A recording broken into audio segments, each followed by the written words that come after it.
It's no secret telling that Metroid Prime Federation Force wasn't well received at all when it was first revealed. Instead of bringing back a true Metroid Prime game, Next Level Games decided to create a spin-off instead. This wasn't something the fans asked for, and the original revealing resulted in the most disliked video on Nintendo's YouTube channel. Now months have passed and we've finally spent enough time with the game to see if it's really as bad as we all feared. Is Federation Force worthy of the famous Metroid Prime name? Let's take a look. First of all, you're not controlling Samus Aran in this game. This is perhaps the biggest change of them all. Instead, you control a nameless marine that serves the Galactic Federation.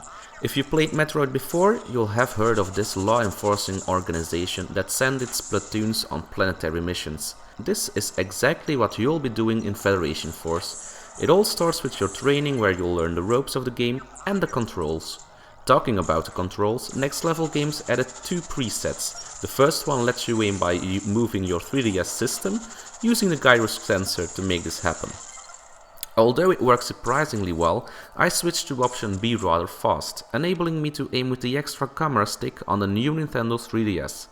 This is of course only possible if you own a new Nintendo 3DS system, but it's the best way to play if you ask me, since it feels the closest to the original Metroid Prime games. If you don't own a new Nintendo 3DS, however, you can still use a Circle Pad Pro to give you the same experience.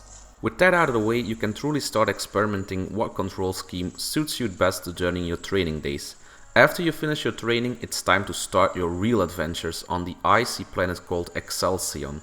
Beside Excelsion, you'll also be visiting Bion and Tolvania, meaning there are only 3 planets to visit. But how does the game actually play? Time to delve into the gameplay. The story of why you need to investigate these planets is rather light. Don't expect the same kind of story you've seen in Metroid Prime Trilogy that released on GameCube and Wii. Federation Force doesn't bother to come up with an interesting story. Instead, you get a small briefing before the start of each mission, telling you what is expected of you. Most objectives revolve around opening certain doors to a boss you need to defeat at the end. It's nothing groundbreaking, and the lack of a better story is something a lot of Metroid Prime fans won't like, but it's possibly the best way to handle a mission-based game like this. To make up for its rather light story, the missions do offer enough variation to keep things fresh. First of all, the environments look great on the handheld, and not one single mission looks like the other. Sure, the climate of the planet sets a certain tone to the mission. For example, the warm and sunny Bion planet looks very differently from the icy Exion planet, but aside of that, the missions are set in a different part of the planet most of the times. Besides the aesthetics of the missions, the objectives offer the needed variation as well. You'll be hunting down and caging ice titans in one mission, while you'll be leaving your mech behind to infiltrate a space pirate's base in another mission. It's a good thing Next Level Games included this amount of variation, since Federation Force is a game that desperately needs those small changes in objectives and environments. All of the missions are more action-orientated and drop the scanning mechanism of the original Metroid Prime games. Instead of scanning everything in order to know what you need to do, you'll be gunning down the enemies using different types of ammo in order to advance. If you're looking for that first-person adventure game that Metroid Prime once was, you don't need to pick up Federation Force, since this portable version is all about the action. This doesn't mean that Federation Force is just a first-person shooter. The deeper layer comes in the form of different ammos for your mech. Sure, this isn't new in the Metroid universe, but it's great to see it return in Federation Force. The ammo is used to defeat the enemies more easily or to discover secrets in your environment. For example, if you use fire-type ammo on ice, it will melt away, opening up hidden rooms. It's advised to keep a close eye on your environment, since these hidden rooms are most likely concealing a mod for your mech. These mods form a huge part of the strategy in the game. Before you enter a mission, you can alter your mech with mods, giving it some advantages like reviving it when it's down. You can carry up to 3 mods nearing the end of the game, but you'll definitely need to think what combination works best for you. Which mod will give you the edge to clear the mission? It's an interesting mechanism and it's great to have. The core of Federation Force is multiplayer, however.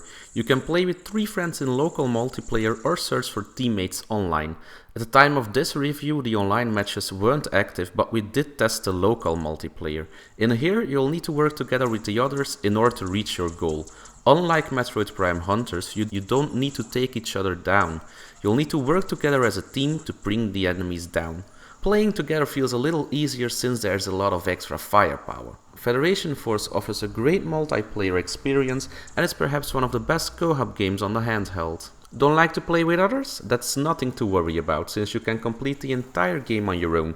To make things a little easier, you can activate a mod that reduces damage taken and increases your power. Without this mod, you won't make it out alive, especially if you're fighting boss fights.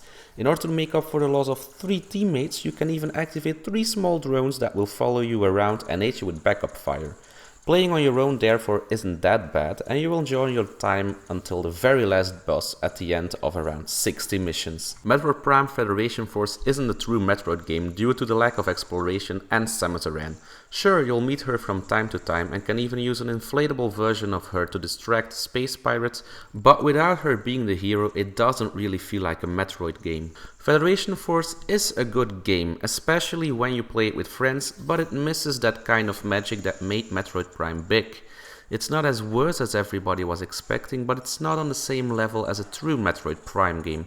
If you're able to lower your expectations and are open for a more mission-based first-person shooter that's great to play with your friends, then you should give Federation Force a shot. It's nothing like the Blast Ball game you'll find in the eShop for free.